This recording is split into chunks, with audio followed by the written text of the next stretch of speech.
It's harder than ever to get ahead. Chase Secure Banking is right there with you to help, with the convenience to manage your money from the Chase mobile app.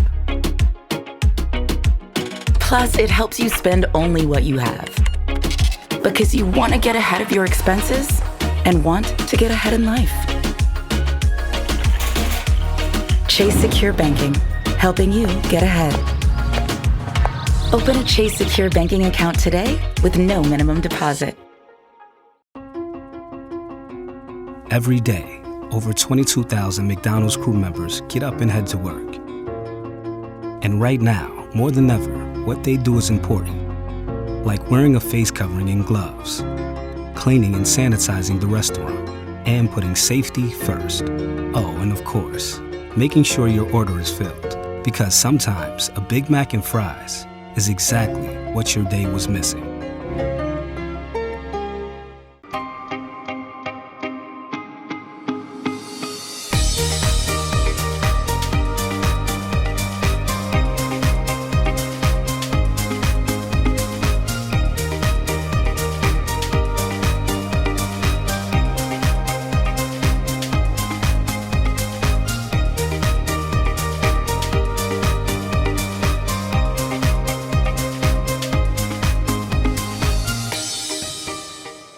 Since you can't go to concerts, now we're bringing the concert right to your living room.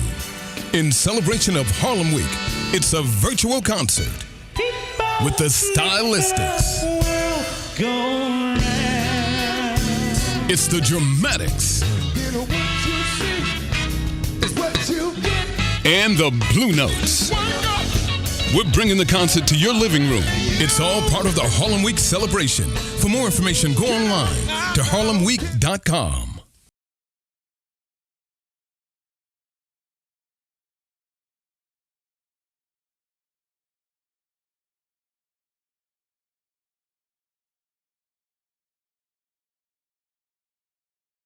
This is quite a technological experience for me, talking to myself, is talking to people, exchanging views.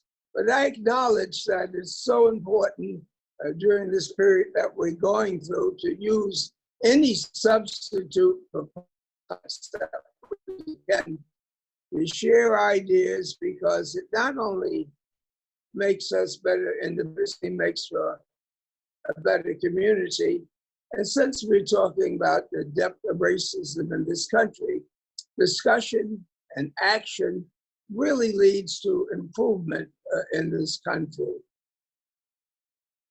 I don't know why so many Americans that are white believe that they can say that their parents were not slave owners and they didn't own slaves and they had nothing to do with the economic and social situation that African Americans find themselves in. It's abundantly clear that any white person growing up in the United States of America can get a sense of enjoying a preferential feeling for being white, and there is no question that they get a priority because of the complexion and not the character that they possess. This should not be very difficult to understand, because as great as the nation is, if we take a close look at the documents, take a look at the attire of those people that drafted the document. Did they look black and poor to you? Did you see any African there except maybe a slave or two holding a horse? As a matter of fact, you don't even see any white women around. So it's abundantly clear to me that with all of the beautiful language about the belief of equality of humankind, that they damn sure weren't talking about us. But the one thing I learned from John Lewis, who certainly God has inspired with a feeling that he was destined to correct wrongdoing when he saw it. I marched with him on the second march from Selma to Montgomery the 54 miles. I cursed every step of the way because it didn't seem to me that we were doing anything except releasing our frustrations. And I never said that politically. It didn't make sense to talk that way. But when he came to the Congress and I had a chance to really enjoy, and I confessed this to him, he said that everybody has a little bit of this courage. And the fact that I didn't intend to march, but I came down there is enough to fulfill one's commitment of seeing something wrong and doing something about it. And so I would like to believe that in the Constitution, where clearly it says, in order to establish a more perfect union. Well, to me, it means that, yes, we don't include those natives that we destroyed. Yes, we don't even think about including slaves. As a matter of fact, including non-landowners, and we're not including women. But in the struggle we all have, every one of us in our generation can see just a little bit, just a little step toward perfecting that union. And when you think about Adam Clayton Powell and Malcolm and Martin Luther King, you see a whole lot of that courage. But when you see a country boy like John Lewis, it's a whole lot of that type of courage. And those that just broke the ice, when Shirley Chisholm announced that she was running for president, that she thought that she even had a chance. Even white women didn't come around and give her the support that she needed. And certainly blacks did not either. But here today, we find the senator that we knew that chances of Joe Biden appointing a woman in the first place was concrete.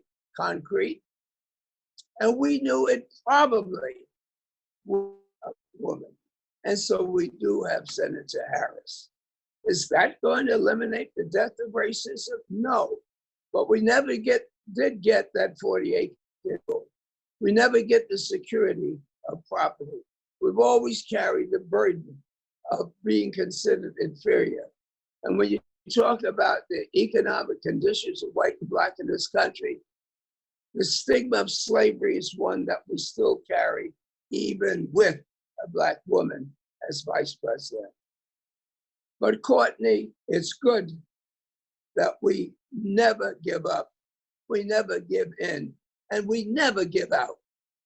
Because I'm convinced that this freedom that we all are fighting for is not going to be given to us. And by having meetings and trading ideas and joining together, it means that during our lifetime, we should be able to record just what little bit did we do to make it a more perfect union. So I look forward to working with you by Zoom, but I really look more forward to get a good hug and a pat on the back to so many of you that I would not be on this program if it was not for your love and support over the many, many, many years. Thank you so very, very much. Partner of the Greater Harlem Chamber and a supporter of Harlem Week for more than 20 years. We've collaborated with the Chamber on many projects throughout those years, including our Harlem for the Holidays program, the Harlem Havana Initiative, the Harlem Music and Jazz Festival, and the recent partnership between sister communities Memphis and Harlem as they both celebrated a new century of soul. We are also proud to work alongside other community organizations, including Harlem Park to Park, the Upper Manhattan Empowerment Zone, and the Harlem Community Development Corp. We have been honored to participate in many great programs, seminars, and discussions, but perhaps none more important than the topic of today. Many of you know that as the Tourism Board, our mission is to maximize travel and tourism opportunities throughout all 5 boroughs and spread the dynamic image of New York City around the world. We aim to inspire people to come to New York City, to explore our boroughs and neighborhoods, and spend their travel dollars here. Tourism dollars support small business, jobs, families, and communities. We know this to be true because in 2019, New York City welcomed 66 million visitors who spent more than $45 billion. It was our 10th year of consecutive growth, and as one of the industries largest in our city, the tourism industry supported 403,000 jobs. Today, as we discuss dismantling systemic racism and fostering the principles of social justice, equity, access, rights, and participation, we want to make sure we continue to make a difference and that we build back a stronger, more inclusive tourism and hospitality industry. It is more important now than ever before, especially as we have seen the evaporation of tourism spending due to COVID-19. To that end, back in May, we created the Coalition for NYC Hospitality and Tourism Recovery. The Greater Harlem Chamber was among the very first to sign on as an allied organization for this effort, and we were honored that Thelma Golden of the Studio Museum and Lin-Manuel Miranda agreed to serve as two of the co-chairs for the steering committee. The coalition has published All In NYC, the roadmap for tourism's reimagining and recovery. One of its goals is to reinforce NYC as one of the world's most diverse, inclusive, and welcoming cities. Now, All In NYC isn't just the name of the recovery plan, but also the brand for our tourism revitalization campaign, which I hope you have begun to see on bus shelters and digital screens throughout the community as we encourage folks to explore their own city and support small businesses and take staycations. In just two simple words, All In expresses one of the city's greatest strengths. It showcases all that the city has to offer and reinforces that we are all in on NYC together and committed to its future. And it is clear, especially given how the virus has disproportionately affected the city's Black and brown communities, that tourism can play an important role in creating meaningful opportunities as we lift our economy back up, both by helping bring back jobs, but also to encourage spending in neighborhoods. We see these not as momentary conversations, but as future-defining principles for our industry and our city. And when we say we are all in, we must include everyone. In partnership with and support of a new roster of BIPOC content creators and media partners, we have made a long-term commitment to increasing programming focus and content to elevate our celebration and promotion of African American culture and Black-owned businesses in Harlem and neighborhoods across all 5 boroughs.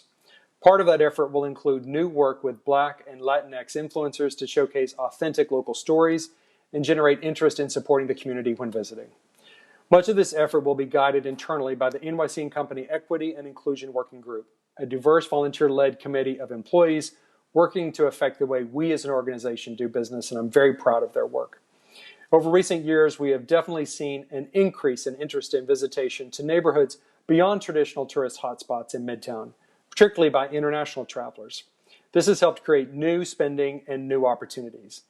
In addition to creating demand for traditional and iconic experiences like dining at Sylvia's or Melba's, or visiting the new Studio Museum when it opens, or taking in a show at the Apollo, there is an opportunity for the broader community to benefit, and that often requires working with the travel trade, tour operators, travel agents, and group travel planners.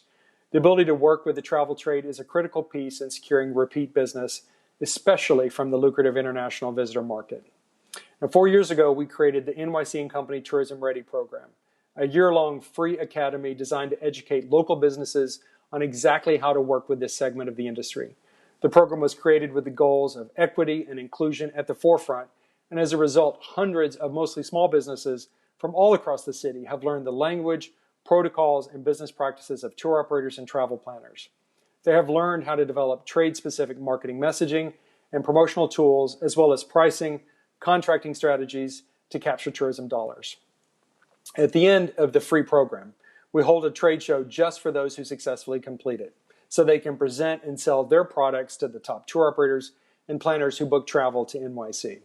This is just one of the programs that we are most proud of, and many in the Harlem community have participated in it.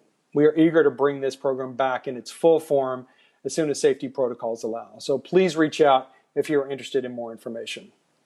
The Harlem community has our commitment that NYC & Company will do everything we can to foster racial equality, access, and participation in the city's tourism economy as we rebuild.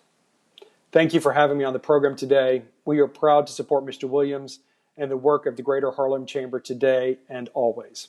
We believe in the power of travel to prompt dialogue, build understanding, and foster tolerance and peace. As tourism professionals, we are dedicated to a brighter, more equitable future. I will close with a video highlighting the Tourism Ready program I just described. It is a tribute to how we are all in on NYC together and can build towards brighter days again. Thank you very much. Hello, everybody. I'm Vince Boudreau, the president of the City College of New York. It's my great pleasure to welcome you to the campus of CCNY, and in fact, to the Charles B. Rangel Center for Public Service on our campus, to present the Honorable Charles B. Rangel Systemic Racism and Social Justice Summit, which is a joint project of the Harlem Chamber of Commerce and the NAACP, and it is a central part of this year's Harlem Week celebration. It's really appropriate that we have the social justice seminar today named after Congressman Rangel. Just down the hall from where we are now, Congressman Rangel has his offices as the City College of New York's statesman in residence. We're really proud of that affiliation. And over the years that he's been in this position, he and I had the opportunity to talk about his experience growing up. And he related to me on several occasions how, as a young man in the neighborhood looking up at City College, he no more imagined that he would have a place in this institution than any other institution in the country. And really bringing him here after his luminous career in public service kind of closes that circle. We're here also in large part to celebrate his 90th birthday. And I can think of no better way of marking that occasion on this campus, in this space, with the support of these two great institutions, than to open the symposium with a discussion of the impact, the social impact of education on systemic racism. We are honored today to have three terrific speakers on the panel, and I'll go from my left to right. First speaker is Jason Ponderato.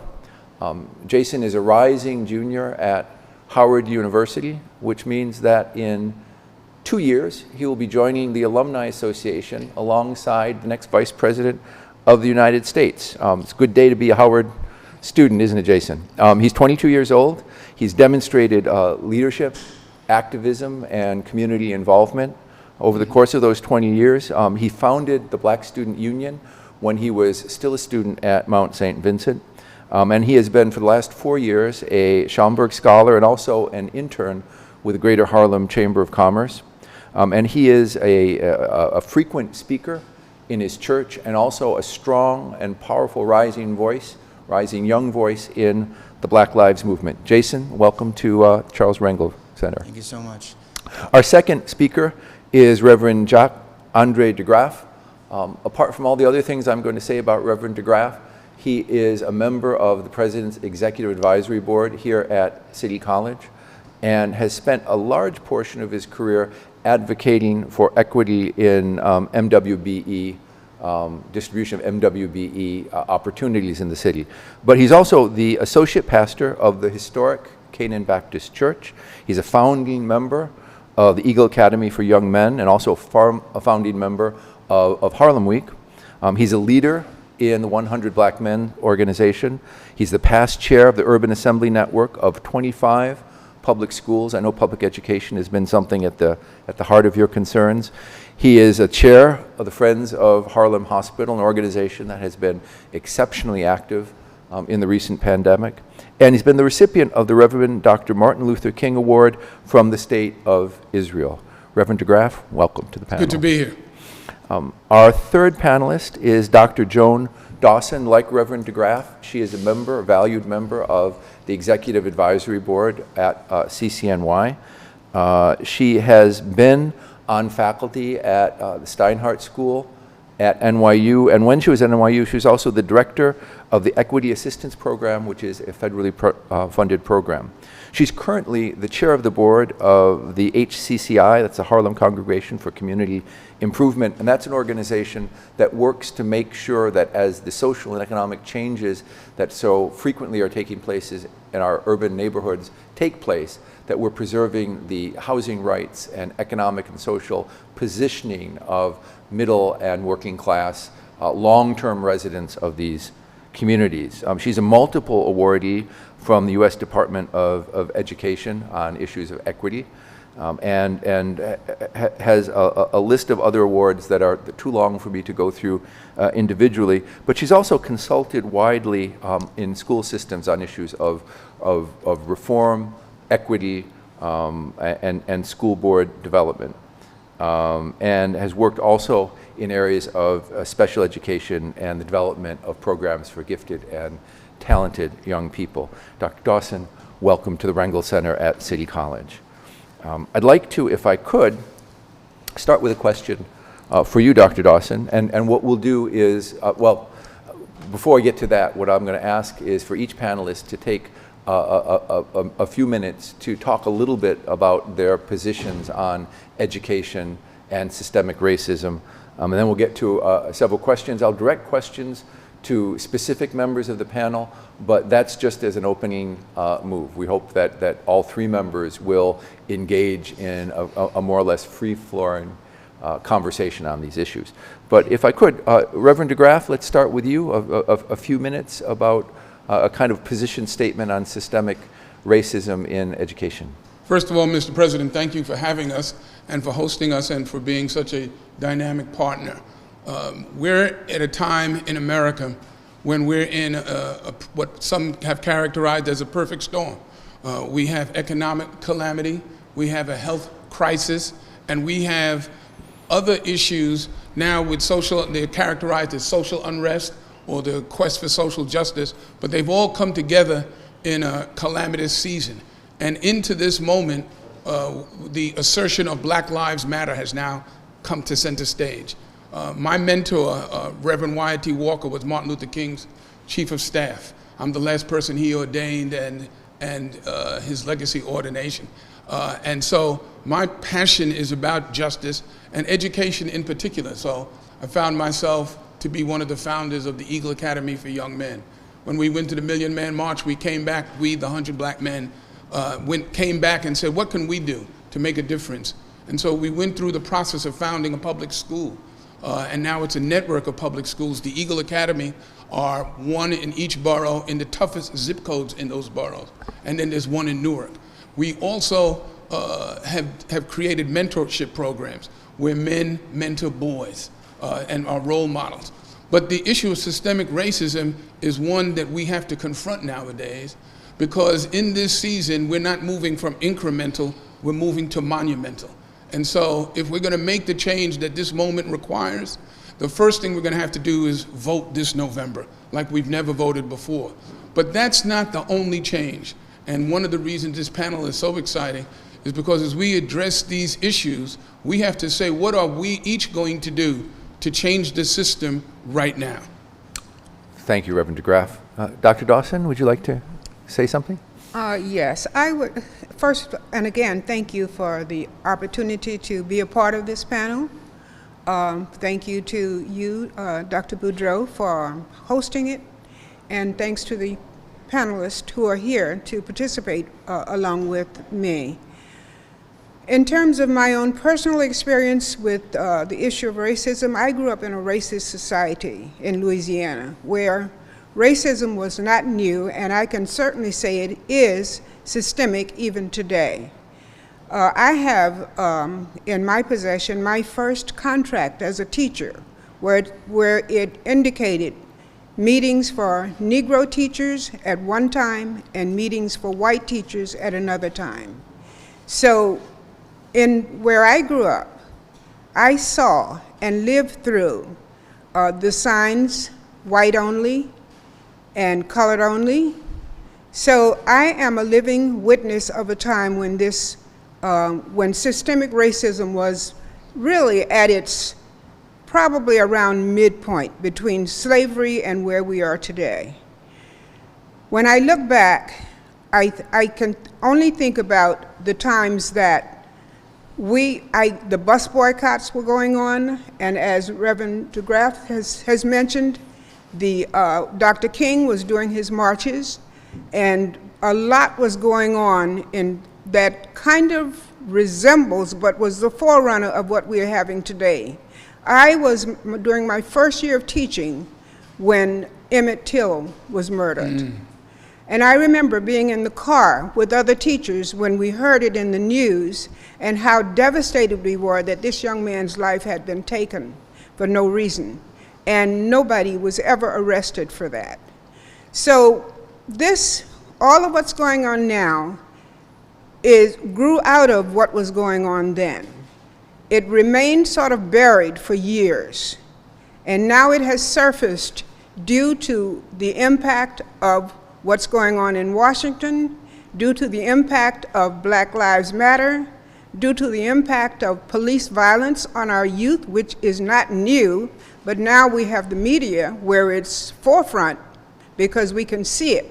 But it's been happening for years. So for me, the issue of this particular conference, this particular panel discussion, and this particular time in my life is very significant because not only does it raise a lot of issues that I had to deal with in my past, but it also brings me to the present where we're still not finished. In fact, it's almost as though we're just beginning. I'd like to say that one of the other things that I did as a young woman, I was the first woman to enter LSU as a graduate student in my department, which was speech and language. So there were a lot of, during that time, as during this time, there was a lot of upheaval. It took a different mode, a different form, a different shape, but it really amounts to the same kinds of problems and the same kinds of issues that we're dealing with today. So for me, my particular position as far as social justice has to do with what it has always had to do with: young people, change, voting, and making sure that people have their rights.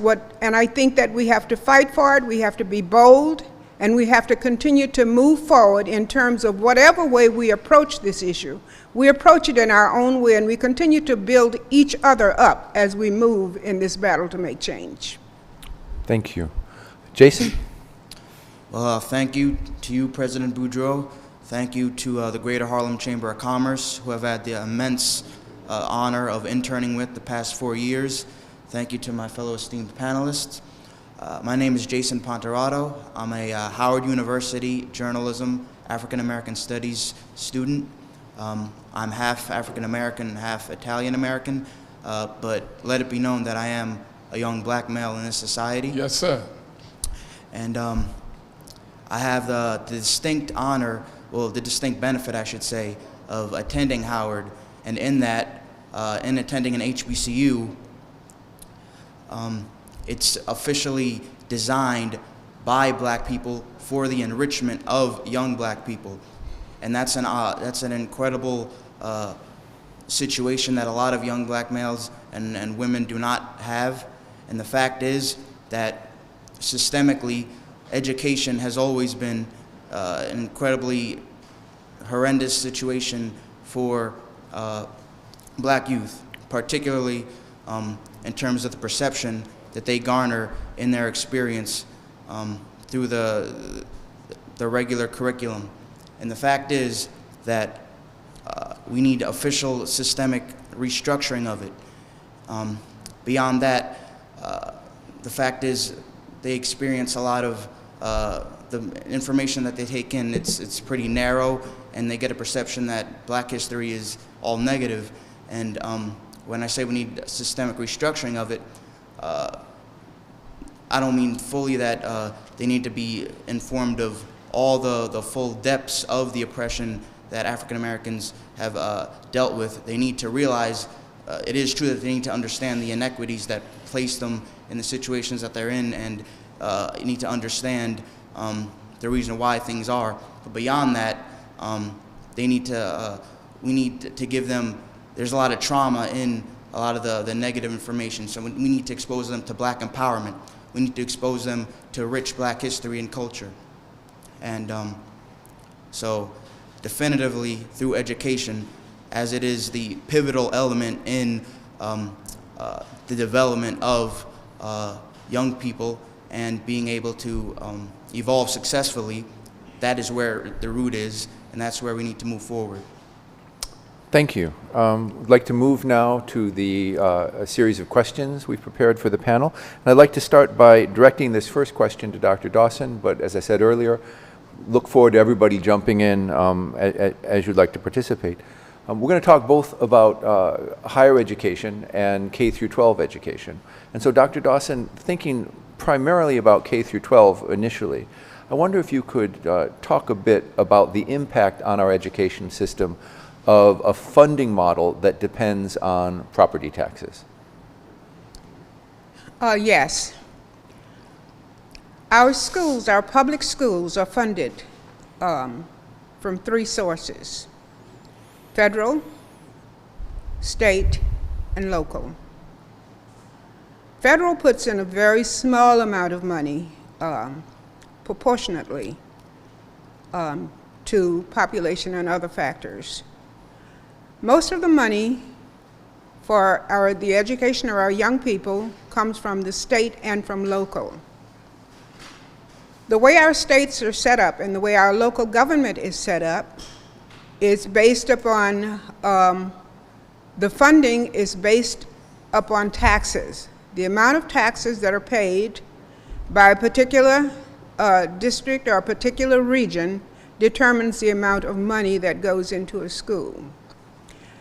Which means that if you're in a community where the taxes are high and viable and people are working and making, and mostly communities, suburbs and areas of that sort, generally those school districts get more money than a district, let's say like the Harlem district or a district in Brooklyn, in a community where the taxes are lower.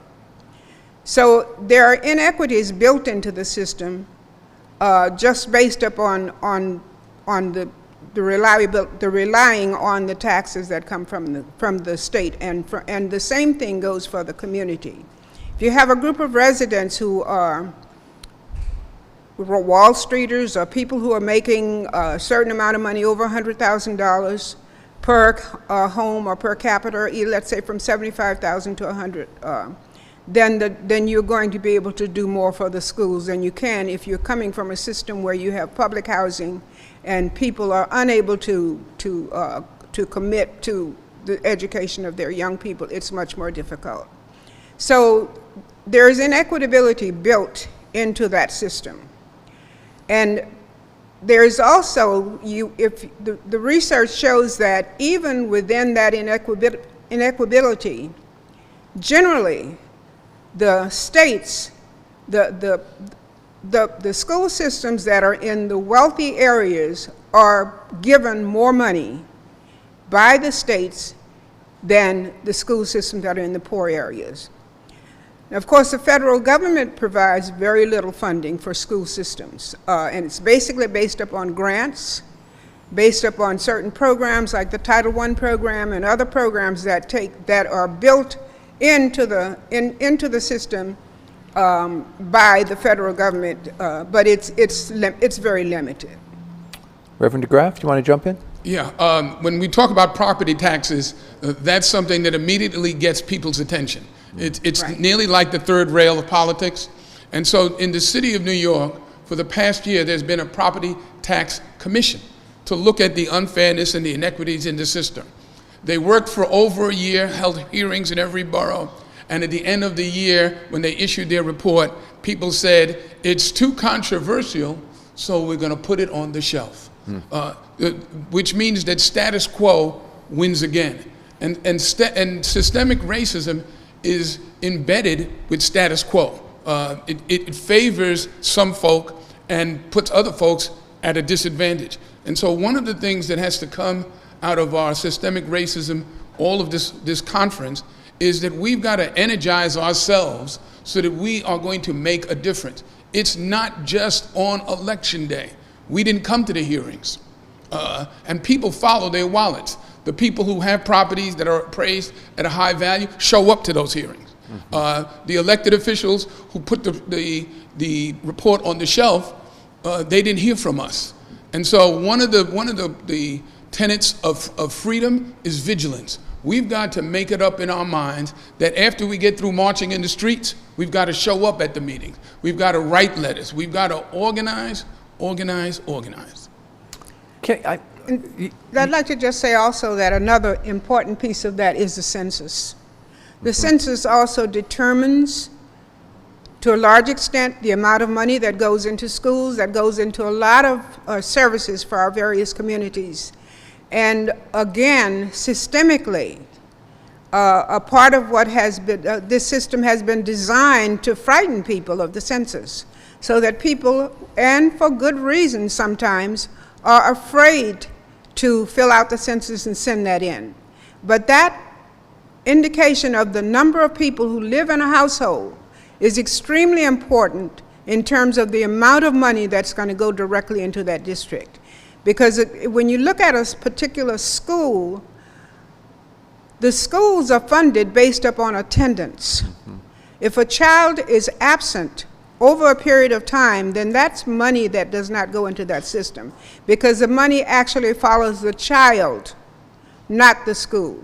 So that's very important also, because in a lot of districts you will find that when kids are suspended for long periods of time or expelled, this affects the pocketbook of the district.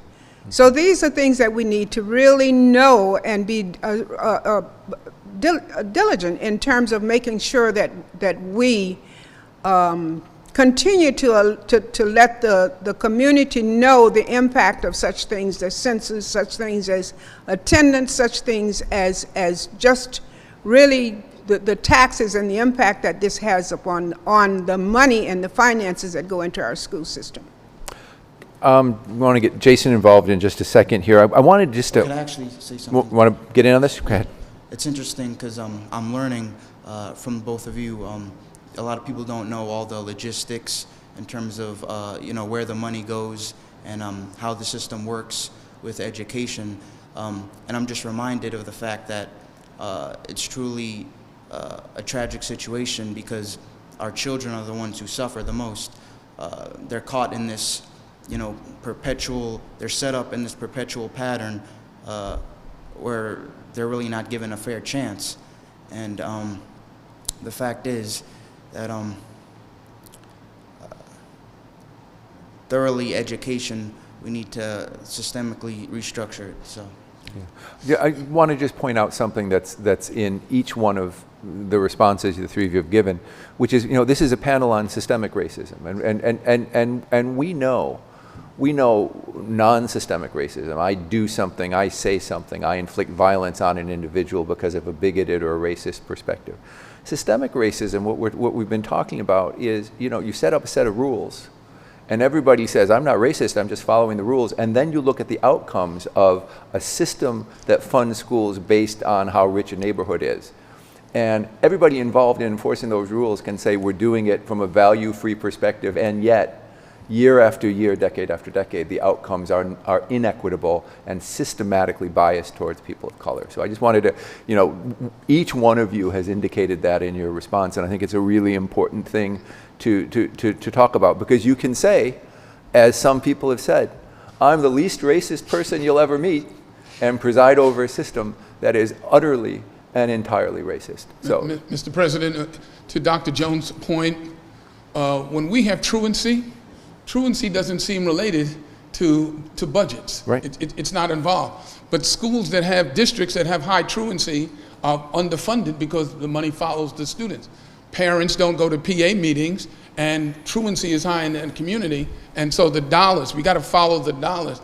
And because of the system as you've described it, the system is skewed against us, and it's invisible. Right. They're not Klansmen riding around schools keeping us out. When we see a bunch of teenagers during school hours on a corner and no one says anything, we're reinforcing the system. And it's self-perpetuating, and so part of the change of the system is that we have to change. We cannot be passive bystanders at our own demise. yeah, correct. May I just Absolutely. add something? I just want to say that one of my roles during my life has been to go into school districts and look at schools and do certain types of work. those school systems vary like night and day. I remember going into schools in Harlem when I first moved to New York some years ago, and then going into schools, high schools, in, let's say, even Scarsdale or even New Rochelle or any school in Westchester County, and being amazed at the difference. A school in those areas looked like a little university. Yeah. Big lawns, beautiful buildings, all kinds of equipment, all kinds of extracurricular activities. And when you, and I remember being at conferences where people said we didn't need more computers. At one time there were no computers. There might be one computer in a high school in Harlem, or maybe three or four. Whereas there were computer labs in schools for children in wealthy areas. So the inequity is there, and the inequity has to do with money, and the inequity has to also do with systemic racism and how we see children and how we value them. So it is real, and it has, and we do have people who are teaching in schools who consider themselves not being racist, but yet being very much a part of a very racist system. Mm-hmm. So these are things that we do need to be very, very conscious of and very aware of. I want to talk a little bit about curriculum. And Reverend DeGraff, I'll direct this towards you. You know, we recently saw the publication of the 1619 project. In fact, a number of City College faculty members participated as writers in that project. And the project posits that you can't accurately tell the history of the United States without positioning centrally the history of slavery and African Americans in that. And if you do position it, you need to retell entirely the history of our country. And I wonder, in your opinion, how much of that work, the systematic rethinking, reconstruction of how our young people are taught and what they're taught, needs to take place in order to make our education less biased? Did you hear that sound? It's the sound of an academic earthquake. That's what 1619 was. Mm-hmm. It won the Pulitzer Prize. At the same time, it was called the Marxist terrorist doctrine, because it fundamentally challenged America's story of itself. Correct. And so that's part of the underpinning of a Black Lives Matter movement. We have to see ourselves differently. Instead of talking about slavery, we talk about the enslaved. It changes the dynamic. Words matter. And so one of the things that we have to talk about, systemic racism is so invisible, it's so insidious. And so curriculum is where the rubber meets the road. What is happening in those classrooms? When you go to some of those schools in Westchester, for a subway guy like me, the students have a parking lot. Mm-hmm. The students have a parking lot. There's a green football field and a track. And so it says the students are valued. So what they learn in school, they could go to school every day, but they never heard about John Lewis, because Black History Month was only about Martin Luther King right. giving a speech. So they don't want to hear about John Lewis's speech, which says we want freedom now. So Dr. Boudreau, one of the key parts of education is, what is education? In some places, in too many of our schools, education is really training. We're training you to take some tests. We're training you to maybe go into civil service. We're training you. As opposed to education, which Jason touched on, which is empowering. It's catalytic. It prepares you to run to be vice president of the United States and one day president. Education is catalytic and transformative. And the 1619 Project is so important in America today. It hasn't gotten the full attention, but it's going over time. It's incrementally seeping into new corners as we see ourselves differently. That's the first step. And then we're telling our allies and our friends and our cousins in other communities, when you see Black Lives Matter, you can see a demonstration where 95% of the participants are white. Because when they got educated, they saw things differently. They felt injustice differently. So in a place like Portland, The white mothers stood in front of the black demonstrators and said, you're not going to touch them. Enough injustice has been done. We're going to put ourselves between them and the police. And then white veterans said, now that we know what the real story is, we're going to get involved. And so education is not just a black thing. It's an American thing when people find out the truth. And the truth has been crushed and hidden from us for years, but now it's being revealed. Not only do we have the 1619 Project, which won the Pulitzer Prize for Nicole Hannah-Jones, but now we have the companion piece by Isabel Wilkerson about caste. Mm-hmm. And it says, let's look at this from a global historical perspective. And when we do these things, we find ourselves speaking differently, acting differently, demonstrating differently, and more importantly, holding people accountable in a different fashion. So one of the things that Dr. Boudreau, your leadership at City College has listened to the voices of the community that it serves. It seems like a simple thing because for some of us, City College is a university up on the hill, and it has been as far as a hill for many people for many generations. But now we have access to the halls of higher education, and education has access to us. We bring something to the table. That Dr. Jones can quantify it and tell you the research and the data, but we see ourselves differently when we value ourselves. So the 1619 Project has been something that's been exciting, it's been revolutionary, and it's going to be an integral part of the ongoing dialogue as we dismantle systemic racism. Mm-hmm. Mm-hmm. And I'd like to just add to that by saying that historically, if you look at slavery, black people were not seen as people. So we were, for all intents and purposes, invisible.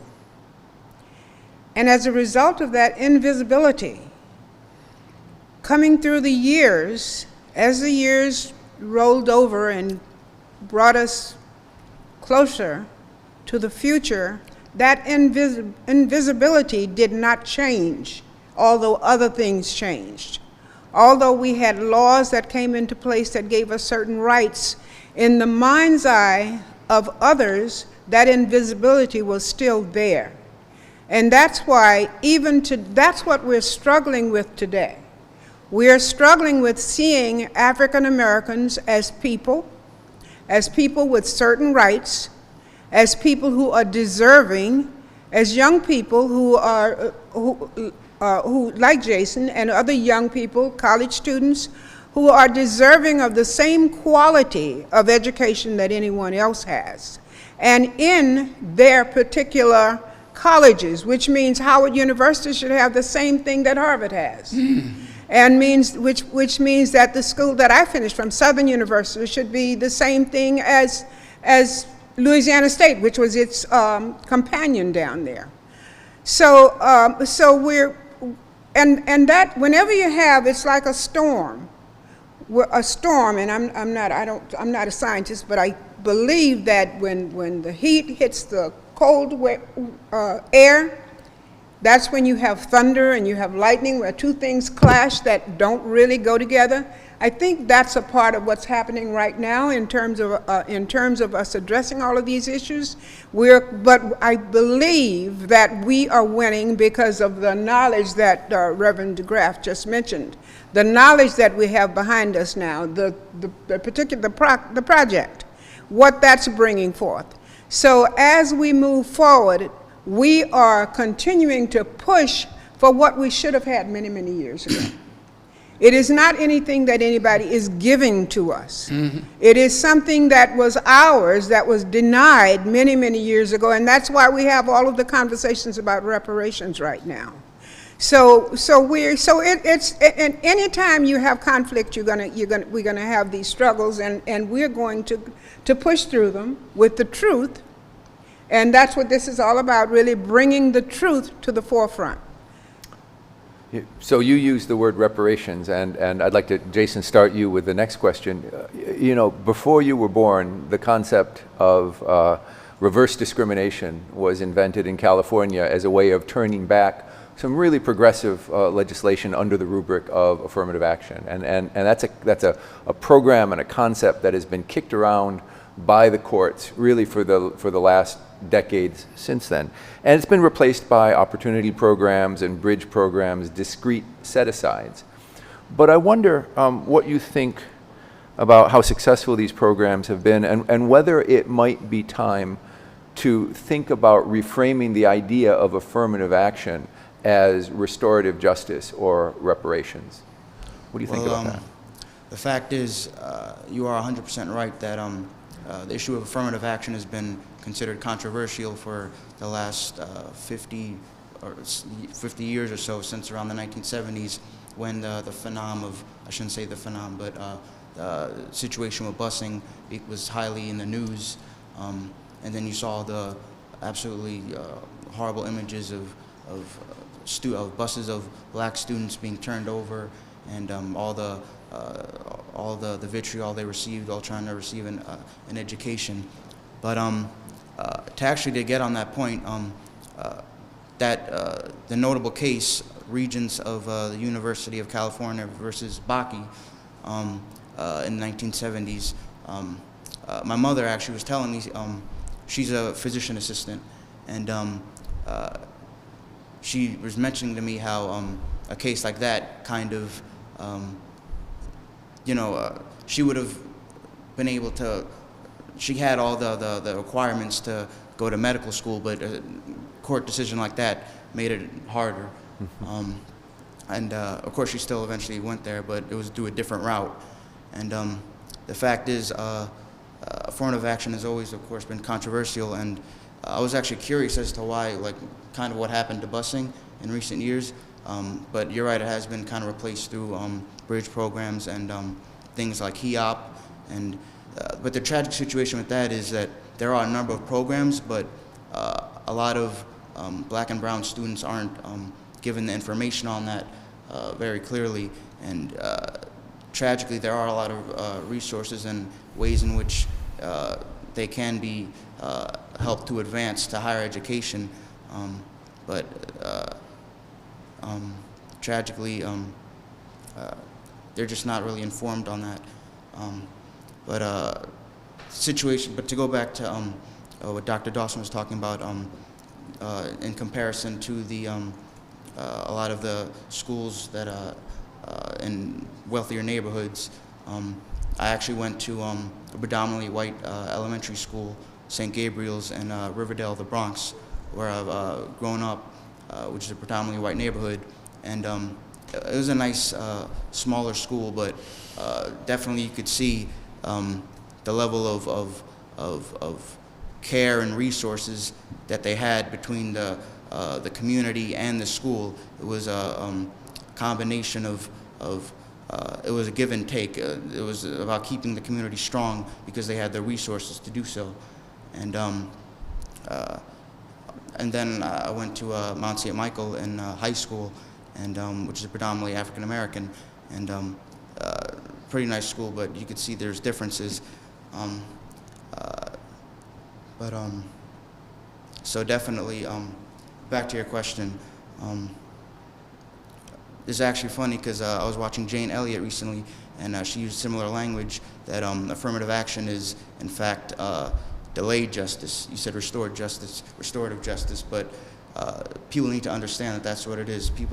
African Americans have been shut out from these circles for far too long, and the fact is that they do not have the accessibility to these to quality education. So. Reverend? Dr. B, reverse discrimination seeks to flip the script and blame the victim. It's as if we always had the keys, now we're inside and locking our oppressors out. And so it really boils down to who will tell our story. When you talk about systemic racism, Thomas Jefferson is sitting in a hotel room in Philadelphia.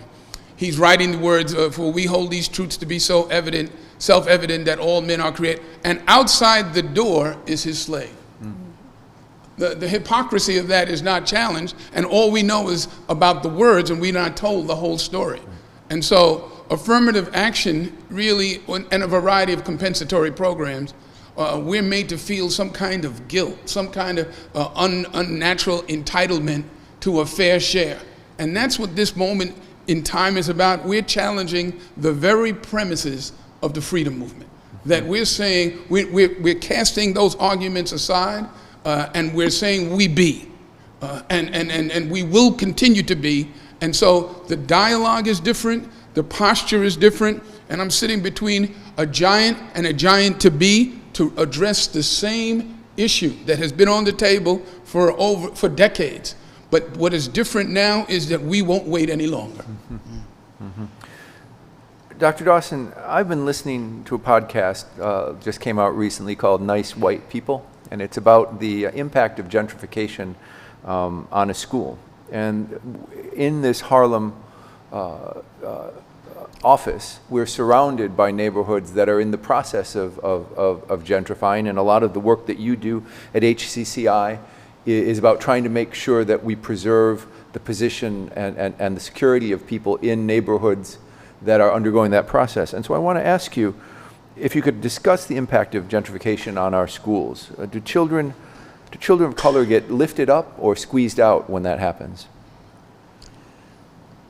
Let me just start by talking about the implication of housing on our schools, and then we'll get to that. Housing, there is nothing that works in isolation or does not work in isolation. Housing patterns are deeply tied to racism and to school effectiveness. When we look at certain housing patterns, when I first moved to New York, I moved into Harlem, there were mostly rooming houses. And a group of ministers bought a lot of buildings and decided that they were going to make this a decent place for people who were being sort of squeezed out, and actually just to really upgrade and make the community a better place to be. And that was the group of ministers who became Harlem Congregations for Community Improvement. That organization still exists after 33 years, and the mission is still to make sure that, starting with the Harlem community, but moving beyond the Harlem community, to provide quality housing for the people basically in the community.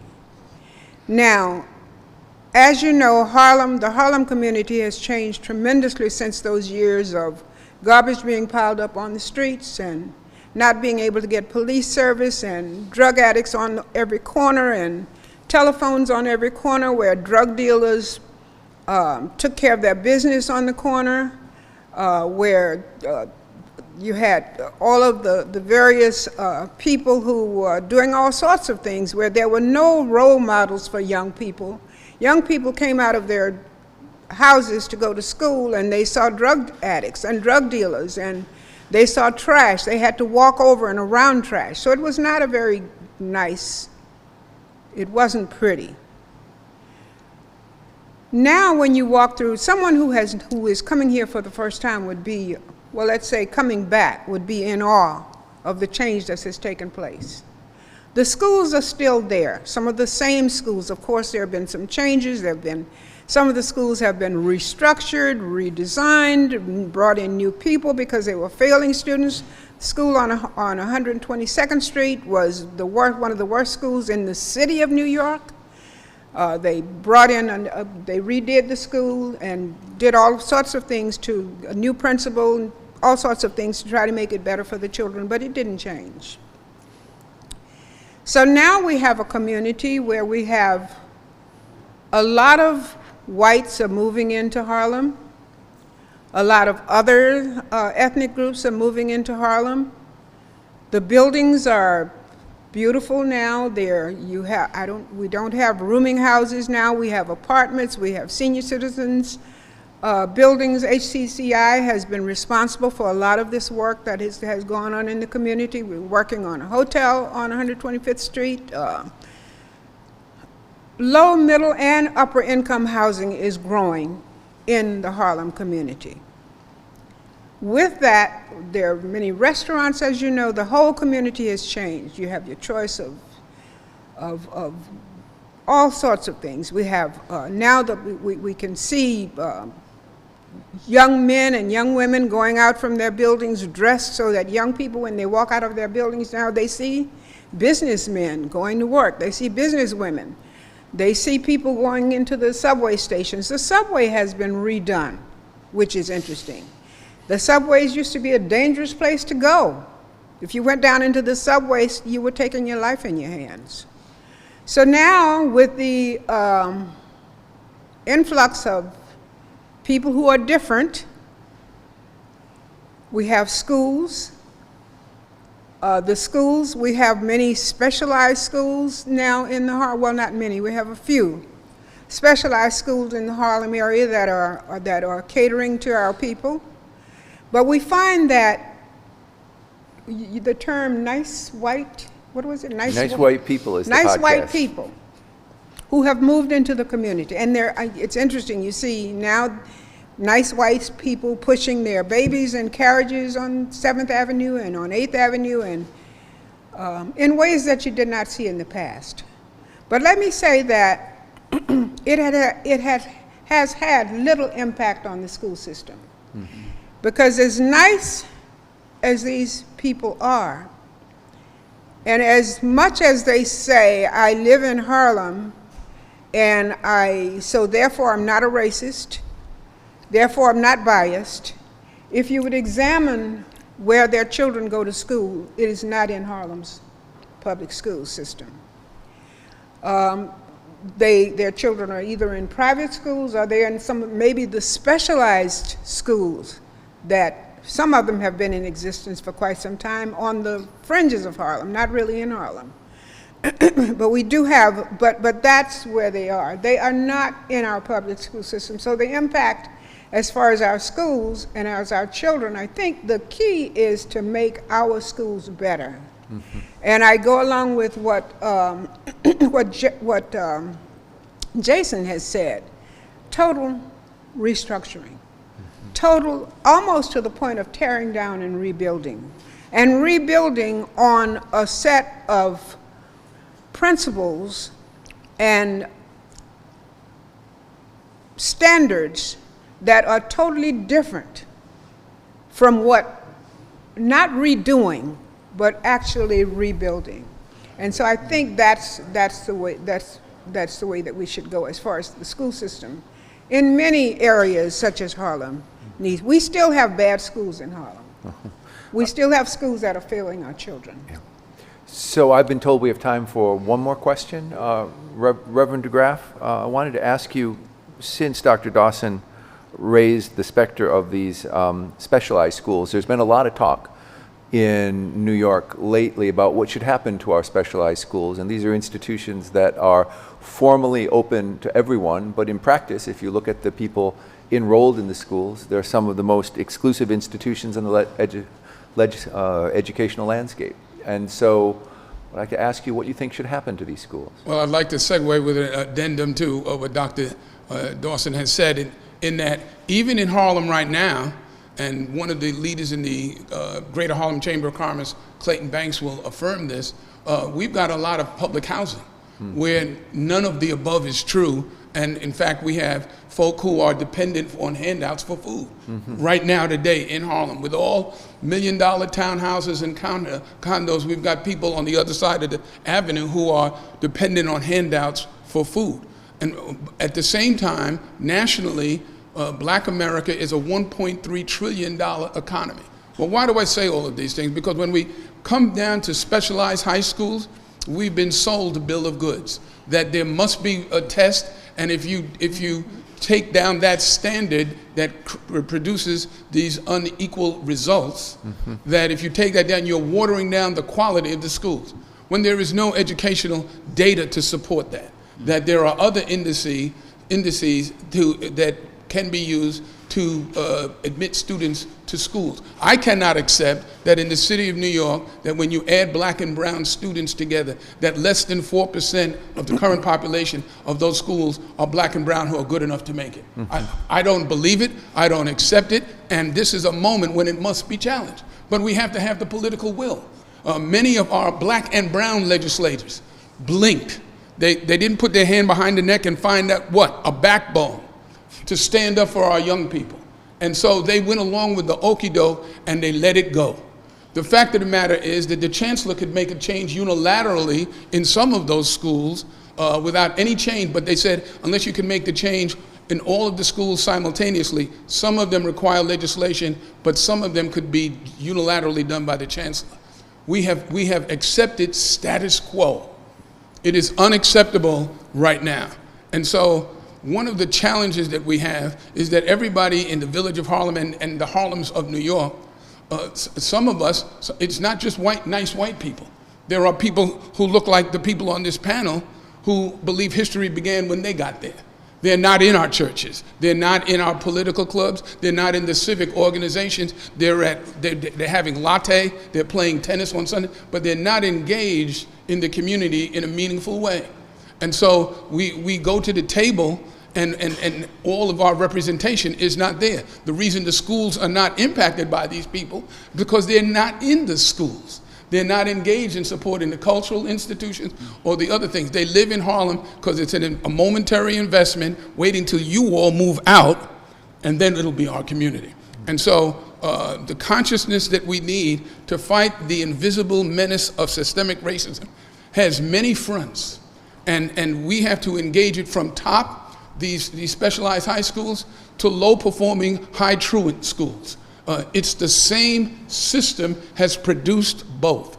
And so as we mount and come away from this conference with a new consciousness, we now have identified the educational hotspots that the plague of injustice has infected, and we've got to root it out together. And it's going to take black and white together to do that, but now the time has come.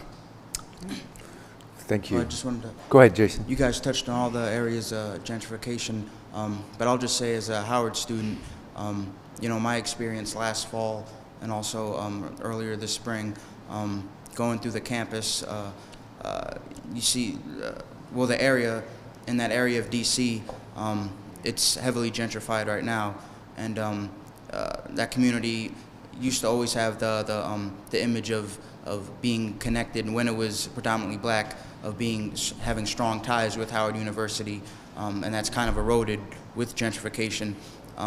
But you know, this past year, my first year at Howard, when I was on campus, I was seeing a lot of white people walking through the campus, and there's nothing wrong with that, of course. But the situation with gentrification is a lot of students, and I felt it as well. There was a sense of lack of a reverence, lack of respect for the campus that they were on, the Howard University campus. As Dr. Dawson mentioned, Howard is essentially like Harvard. It's as exceptional, rich black history, and the fact is, you were seeing a lot of white folks who had recently moved to the area just walking through the campus, walking their dogs, jogging, and not really acknowledging, not really understanding either if you were to ask them about where they were. And that's the case everywhere. You see it throughout Harlem. But also, there was another question I remember about standardized testing, and pretty interesting.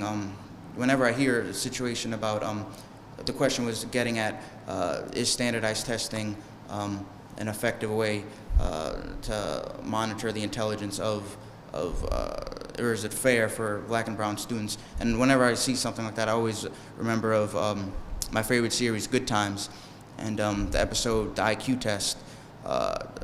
Michael Evans was always known as really smart, and he chose not to take the test because the questions didn't apply to them. And then they went through all the questions and they realized that they apply for white people and what's considered normal and what's considered intelligent among them, and it doesn't apply to black and brown communities. And I'm actually reading a book right now. It's called, that my father introduced me to, called it's Robert Jensen's The Heart of Whiteness. And he was getting at this, explaining that things like standardized testing, they're considered, they're created by the people in power, white people, to determine, they're framed as being normal, and what the standard is, because they're framing it, and then it has a negative impact on black and brown students. So, yeah, I mean, I can't resist saying this, but recent research has shown that a test like an SAT test is 6 times less effective in predicting a student's success in college than the grades they got in high school. Mm-hmm. And I mean any high school. I mean Robert Morris or Stuyvesant or the school down the street. And so you start to ask yourself, why do colleges depend on these standardized tests? Number one, it's easy. You look at one number. Number two, we get to brag about how high our test scores are. But if we're thinking about changing the educational landscape, then we've got to think harder and better about how we are judging the probability of success of the people that we admit into our school. This school was founded on the idea that our mission is to educate the whole people. That's a phrase that we used at the founding of City College.